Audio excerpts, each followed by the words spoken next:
Nou vriende, goeiemôre, ons is die Here nog dankbaar dat hy vir ons uitgespaar het. Ek vertrou dat dit goed gaan met u en dat dit goed gaan met u geliefdes. En die gebed van my hart is dat die Here vir ons baie ryklik sal saamseën so rondom sy wonderlike woord. Nou, ons gaan vanmôre met u praat oor die baie besondere gedeelte daar in Johannes 13. Die feit dat Jesus die voete van sy disippels of sy apostels dan gewas het.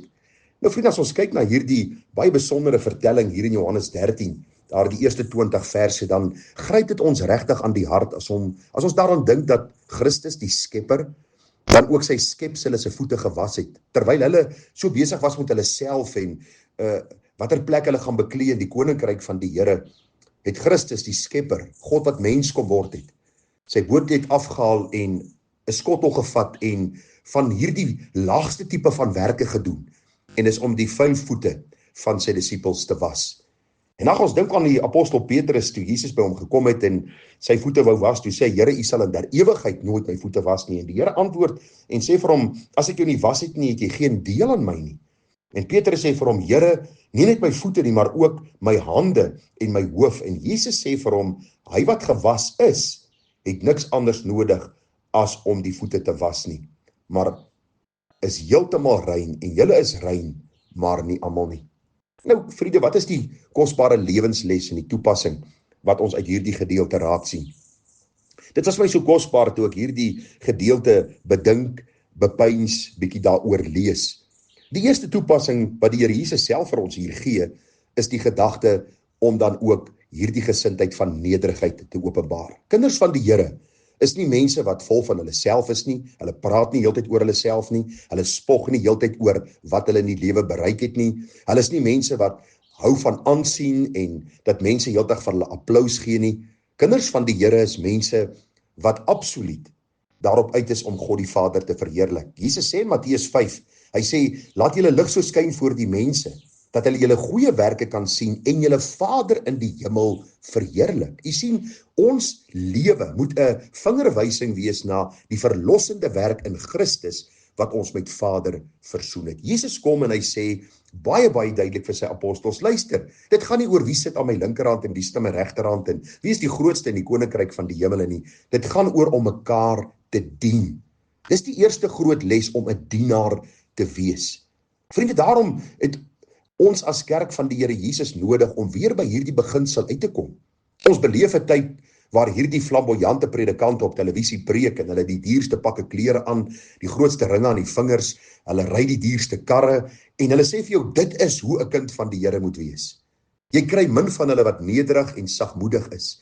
Mense wat regtig onder ander mense inkom, en Jesus kom in hierdie gedeelte en hy kom leer vir hulle dat hy bereid was as skepper om die voete van sy skepsele te was en baie duidelik hierdie voorbeeld vir hulle na te laat. Want vers 15 sê, want ek het julle 'n voorbeeld gegee om, net soos ek aan julle gedoen het, ook so te doen.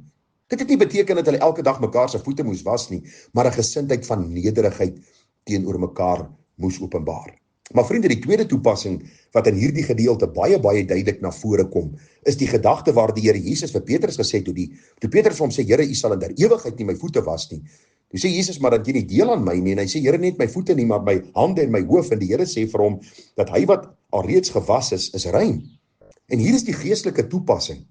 Ons as kinders van die Here is deur die verlossingswerk van Christus, ons praat van die wedergeboorte, is ons rein voor God die Vader, in die verlossingswerk van Jesus Christus, en die Gees van God woon in ons, en het ons verseël tot op die dag van verlossing. Maar, ons voete raak soms vuil. Wat bedoel ek daarby? Somtyds, vriende, sondig ons as kinders van die Here. In ons alledaagse omgang met mense, ons raak frustreerd met mense, ons sê baie keer dinge wat ons nie moet sê nie, ons dink baie keer dinge wat ons nie moet dink nie, ons doen baie keer dinge wat ons nie moet doen nie, ons kyk na dinge wat ons baie keer nie na moet kyk nie, ons praat met mense op 'n manier wat ons baie keer nie moet praat nie, ons hou baie keer wrokke teenoor mense, en so kan ek die lys baie lank maak. En dan beteken dit nie ek hoef te vra, Here, maak my weer u kind, wederbaar my weer, neem my weer aan as u kind nie. Nee. Die Bybel is baie duidelik, as ons reeds rein is, as ons gewas is in die bloed van die lam, is ons geklee in die kleed van Christus se geregtigheid, staan ons voor God die Vader, asof ons nog nooit gesondig het nie. Tog op aarde beleef ons nog nie daardie volmaaktheid, soos ons eendag in die heerlikheid sal hê, en nou al voor die Vader geniet nie. Wat ons nou beleef is, die alledaagse lewe, soos wat Jesus hier baie duidelik in 'n beeld deurgee, dat ons voete vuil word. So wat moet ons gesindheid wees? Om vriende as weergeborenes te besef ons het nodig om daaglikse reiniging in ons lewens te ervaar. Die Here sê vir ons in die Bybel, as ons in die lig wandel, soos hy in die lig is, dan het ons gemeenskap met mekaar en die bloed van Jesus Christus reinig ons gedurig deur van alle sonde. En dis presies wat hierdie voete was vir ons wil simboliseer. Die eerste plek om nederig te wees, om 'n dienskneg van Christus te wees, om nie meer van jouself te dink as wat jy behoort te dink nie, maar ook aan die ander kant, om te weet ek het daaglikse reiniging nodig deur die bloed van die lam. Die Bybel is baie duidelik daaroor, as ons sê dat ons geen sonde het nie, mislei ons onsself en die waarheid is nie in ons nie, maar as ons sondes bely, hy is getrou en regverdig om ons die sonde te vergewe en van alle ongeregtigheid te reinig. Ag, ek wil 'n bietjie met u praat so in die dae wat kom oor die gedagte, wat doen ek as ek gereeld met 'n sekere sonde sukkel, of dit nou bietjie my temperament of my humeur of gedagtes of miskien onvergewingsgesindheid is, hoe deel ek met hierdie sondes wat knaand so aan my lewe kou en aan my lewe knaag? Hoe deel ek met hierdie sondes? En ons gaan bietjie daarna kyk. En bid ek die Here dat hy my groot wysheid sal gee om dit vir u verstaanbaar te maak. Maar ek vertrou dat u vanmôre se wonderlike waarheid sal verstaan uit die woord. En ek wil afsluit met die baie besondere Halleluja lied 312. Daar staan: geseënde Jesus, o Heer van my hart. U krag tot genesing, dit soek ek met smart. Verbreek ieder afgod. Verban alle vrees. O was my en witter as sneeu sal ek wees. Die koorgedeelte sê, witter as sneeu, ja witter as sneeu. O was my en witter as sneeu sal ek wees.